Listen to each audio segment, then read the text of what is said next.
We're reading The Cave by Theodore Taylor, Chapter 9. In the afternoon, Timothy said we'd make a rope. On the north end of the island, tough vines, almost as large as a pencil, were laced over the sand. It took us several hours to tear out a big pile of them. Then Timothy began weaving a rope that would stretch all the way down the hill to the beach and the fire pile. The rope was for me. If he happened to be out on the reef and I heard a plane, I could take a light from our campfire, follow the rope down, and touch off the big fire. The vine rope would also serve to get me safely down to the beach. After we'd torn the vines out and he was weaving the rope, he said, "Young boss, you must begin to help with the other work." We were sitting up by the hut. I had my back to a palm and was thinking that back in Willemstad at this moment, I'd probably be sitting in a classroom 3 desks away from Henrik, listening to Herr Jonker talk about European history. I had been tutored in Dutch the first year in Willemstad, so I could attend the regular school. Now I could speak it and understand it. My hands were tired from pulling the vines, and I just wanted to sit and think. I didn't want to work. I said, "Timothy, I'm blind. I can't see to work." I heard him cutting something with his sharp knife.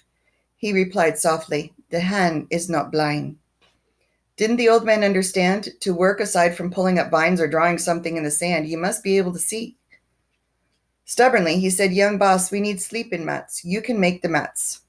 I looked over in his direction. "You do it," I said. He sighed back, saying, "The best mat maker in Charlotte Amalie, down in Frenchtown, be total blind." But he's a man, and he has to do that to make a living. Be true.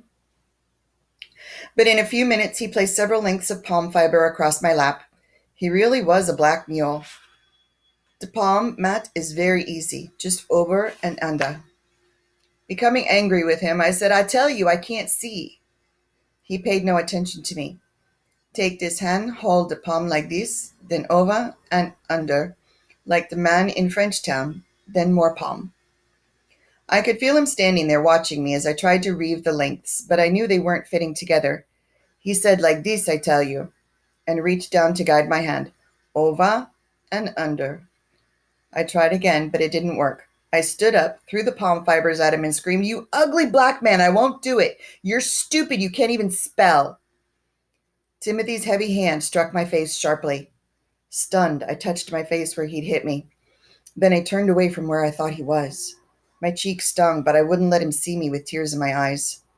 I heard him saying very gently, "Be getting back to the work my own self." I sat down again. He began to sing that fungi and fish song in a low voice, and I could picture him sitting on the sand in front of the hut, that tangled gray hair, the ugly black face with thick lips, those great horny hands winding the strands of vine. The rope, I thought, it wasn't for him. It was for me. After a while, I said, "Timothy." He did not answer, but walked over to me, pressing more palm fronds into my hands. He murmured, "'Tis very easy, over and under." Then he went back to singing about fungi and fish. Something happened to me that day on the quay. I'm not quite sure what it was even now, but I had begun to change. I said to Timothy, "I want to be your friend." He said softly, "Young boss, you have always been my friend." I said, "Can you call me Philip instead of young boss?" "Philippe," he said warmly. And that's chapter 9.